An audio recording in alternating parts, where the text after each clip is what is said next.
You are not your diagnosis, unless you choose to be. We have all these self-limiting beliefs, and I remember when I was first diagnosed with schizoaffective disorder in 2011, it felt like a death sentence to me. It felt like my life was over. And so then for years I stagnated. I lived a sedentary life, a miserable life, an unhappy life, in which I believed that I was less than the average person because I was certifiably crazy. But then, after years of sedentary life and just watching Netflix all day and playing really mindless games on my iPad, I started wanting more for myself. And I decided to give this life my best shot. And it all started with self-consideration. Because at the time, forget about self-care, self-love, self-accountability, self-compassion. All these things were way too far out of my reach. I mean, I didn't love myself, and I felt guilty about not taking care of myself. And being self-accountable just felt like I had the weight of the world on my shoulders. Self-compassion, that was almost impossible at the time because I felt like a lazy bum. So instead of all that, I started with self-consideration. I just took myself into account, included myself in the decisions I made. Asked myself, what do I like? Who am I? Who do I like? I also delved into the shadow parts. Why am I feeling ashamed right now? Why am I feeling guilty? And I also stopped expecting perfection from myself. And I started celebrating the baby steps. So, at first, baby steps was managing to get out of bed and go for a walk outside. Baby steps meant washing my hair once a week.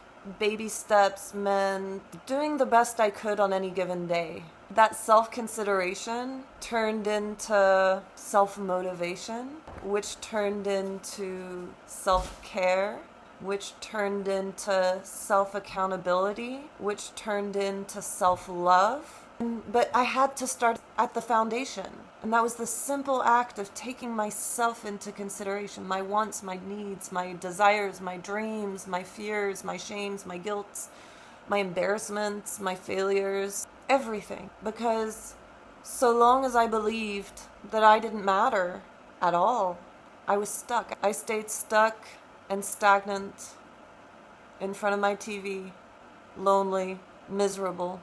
But then when I started taking myself into consideration, I started to want more for myself. And now I'm building up a sense of self-esteem and self-confidence. And I'm sharing all this with you today because if you've been diagnosed with a serious psychological disorder, I want you to know that there's more to life than your disorder.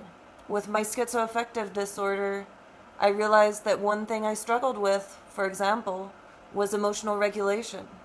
And so I looked into it. I studied it. I read about it. I watched reels about it. I listened to podcasts about it.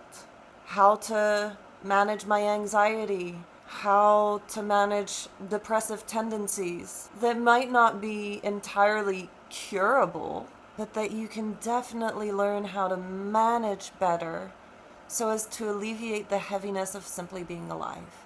And when you alleviate the heaviness, it makes it easier to get out of bed. It makes it easier to go brush your teeth, take a shower, go take a walk, go see friends, listen to podcasts, maybe read a book, clean your apartment. All these things become easier.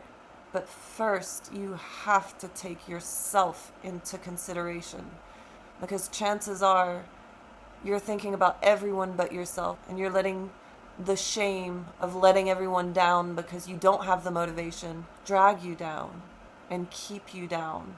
So just start with thinking about yourself. What would make you feel good today? And then go do that, even if only for 5 minutes.